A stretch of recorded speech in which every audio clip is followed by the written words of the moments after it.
Yeah. Hey, Joe. Thanks for talking with me today. Of course. Um, and as everybody knows, Joe did the audio sound design and composing on our book Jurassic Terrors.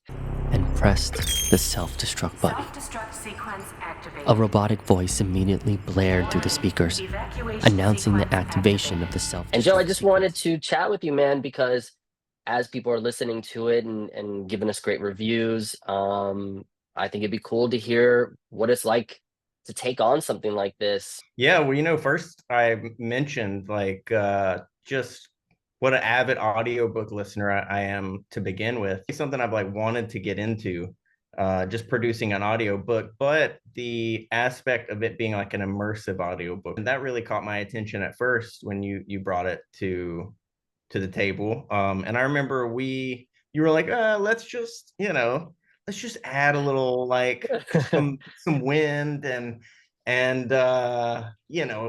light sound effects. And I remember by the time we got like to chapter 10 or 11, we were like, dude, we have to go back now to chapter 1 and beef them up a little bit because Yeah. it got so detailed. When I approached you with it, mainly due to budgetary restraints, I was like, "Hey, I'm thinking of doing the audiobook to this, I can record it at home, but, like you said, like, maybe just a few background things, like nothing crazy." And then very soon, it was like, "Nah, this is too cool, like, we have to this like a fully developed movie." There was a lot of them that had different themes, so you had like the airplane uh chapter, and you had the mad scientist chapter, and also each one having a different dinosaur. I thought that was like each chapter that I worked on, it was kind of like, how am I going to create this dinosaur sound, so. Yeah. And that was usually the last thing I would work on is, I would build the ambience, all of like the wind and the forest, or if they're in a lab, the lab sounds, then the small sound effects like the footsteps, and then the the bigger sounds, and then finally last I would go in and add the dinosaur. Speaking of the mad scientist episode or a chapter, that one was by far just like, because what was it? It was like a gorilla and a bat, and like how do you how do you combine those and create sound effects for those two, Yeah. um but yeah, so that was like the last, and then I added music at the end to like, as soon the music I feel like did, it wasn't super intricate, it was more like the cherry on the top, like Goosebumps meets Jurassic Park, Yeah. which I think is that's a gr actually like, grew up reading Goosebumps and obviously love Jurassic Park. So yeah. it's a cool, very nostalgic feel to me reading the I books. think so too. Yeah, and that was the whole purpose of it, It's like when I'm like a big dinosaur fanatic and scary stories to tell in the dark, and obviously Goosebumps were such a big part of our childhood. So being able to kind of do something like that.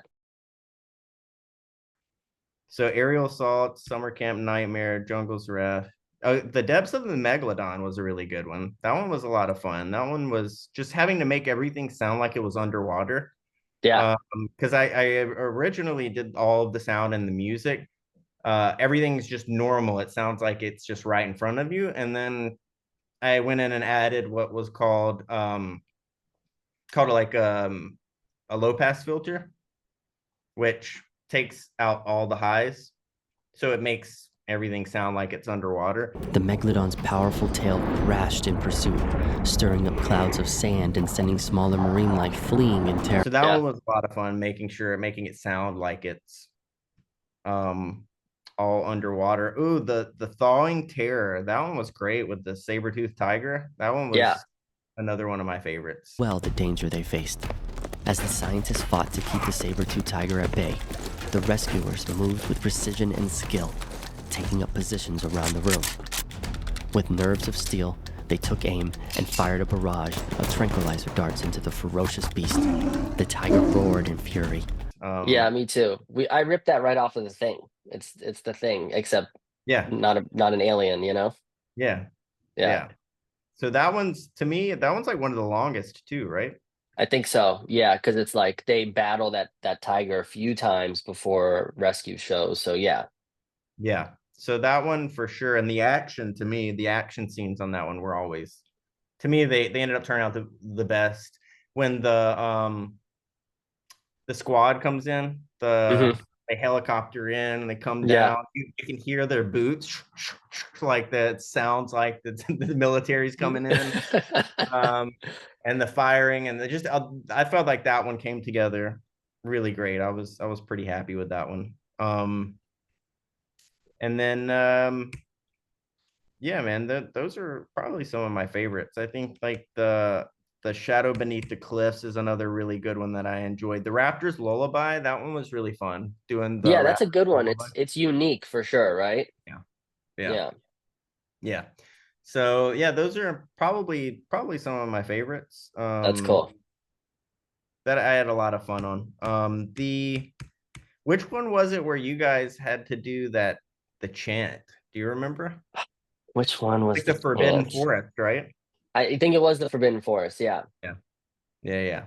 that I one think had I like. tried to do the chant and it just turned out not good. I Char, mean, we the were. one where I was trying to speak Latin, I was like, dude, this sounds horrible. Stand back, young ones. Let me deal with these ancient beasts. They didn't like your pirate voice?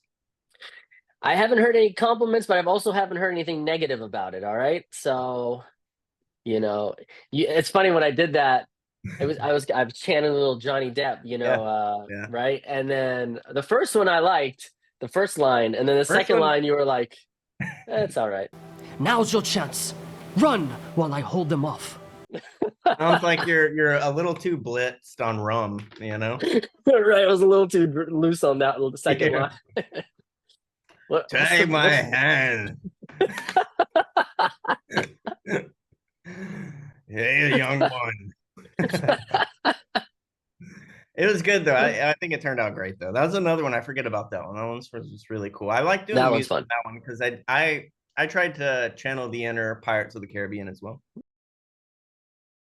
Can you walk us through the process of doing this? Like, what programs do you use? How do you start with something like this? I give you my voiceover, and that's Mhm. all you get. Which was honestly one of my favorite parts is just dragging your voiceover in, and I kind of got used to. So I got probably what like some of them. So the episodes would be end up being like 5, 6, 7 minutes on average, Right. and you would send me like a 20-minute long file Yeah.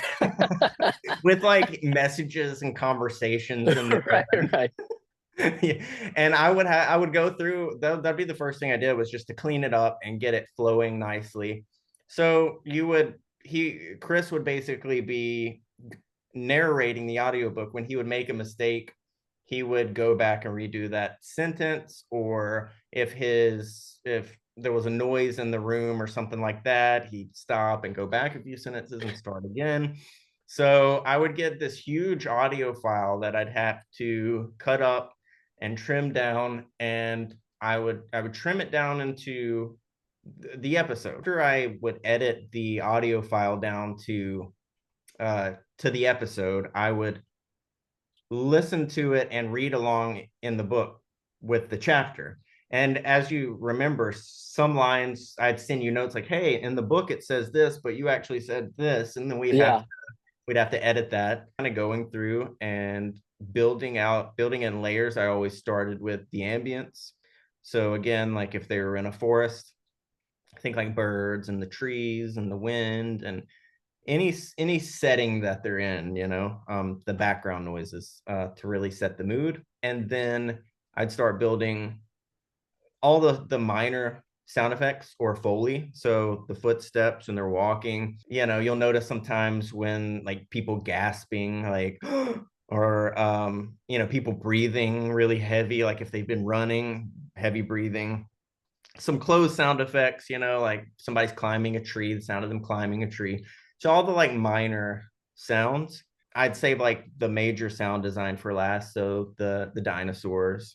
Um, and those were a lot of fun to build. Those were a lot of times like a combination of a lot of different things. Um, samples from certain libraries. My dog's sounds just pitched down and ran through distortion. I think one of them is like mixed in. My dryer makes a weird sound, so I like mixed that in with one of them. That's so cool, bro. Yeah, there's a lot of like sounds mixed together, like real animals mixed in under the dinosaur, like lions or things like that mixed in under it. And then after the main sound design was done, I score the music. It's like I could trust you and making my idea of it come to life in that sense. And a big thing with art is obviously people take it so personal, right? And I guess the outside of it is like someone's being hired to do a job, so you do your job, right? But all of this stuff, music, visual art, all of it, it's you take it to heart. And but you accept notes, bashings, beatings, like just I whatever Yeah. Yeah, it you comes with the really. job though. You know what I Yeah, mean? Like yeah. for the first few years of doing this, it's like you put your heart and soul into something and then you get notes back and it was soul crushing at first. But then it's like you just have to accept that like now I don't turn anything in accepting that it's probably going to be perfect. I accept that this is your vision and obviously I'm coming into this like as a collaborator and I'm here to like bring your vision to life and sometimes that our my vision and your vision might not be exactly aligned and I have to adjust it and everything like that. Some days, I'd sit down in the bedroom and get the audio going and start narrating. And and you could hear everything. Like if I was salivating, if I was sniffling, if like burping, like always after I exported it to you, I never re-listened to it. I just Yeah. whatever. Joe's heard me all the time, I'm sure, do everything now. But I was You like, have full conversations with me and I'm not even there. You're like, hey Joe, what's up, man? How's it going, man? I'm doing pretty good. Just getting ready to start this here audio book. Let me finish this sandwich really quick. That was probably one of the tough things too, is that like you don't really think about. It's like, I kind of got wrapped up in really making it as theatrical sounding as possible. But then like, you think like, man, most people are going to be listening to this on their phone, so yeah, making it sound good on every device you're listening to was probably the hardest thing towards the last, like, I think 3 weeks when I was mixing it yeah. and going back and doing all the notes and remixing. um so yeah, definitely if you have a home theater, yeah, in your car works too. It's a different experience for sure. It really is, man. I remember, like, yeah, I mean, when I was giving notes to you about it, it was like it's it's got to be so difficult for you because I'll listen to one night on AirPod Pros that have some bass and some noise cancellation, and I'd give you notes, and then the next morning I'd listen to it in my car, and I'd read my notes while I'm listening, and be like, I don't that doesn't make sense now. Yeah. So yeah, I'm sure you were like, Chris, pick a platform, dude. Like, And yeah, thank you for bringing me in on this project. It was a lot of fun, and thank you all for listening and for checking the book out and seeing all the hard work we both put into it and all of Chris's masterpiece. thanks, Joe. Where can people find you? Like, what's your social is just your name? Yeah, everything is just my name, which is Joe Hodgin. That's JoeHodgin. So I've got my website, which is just joehodgin.com.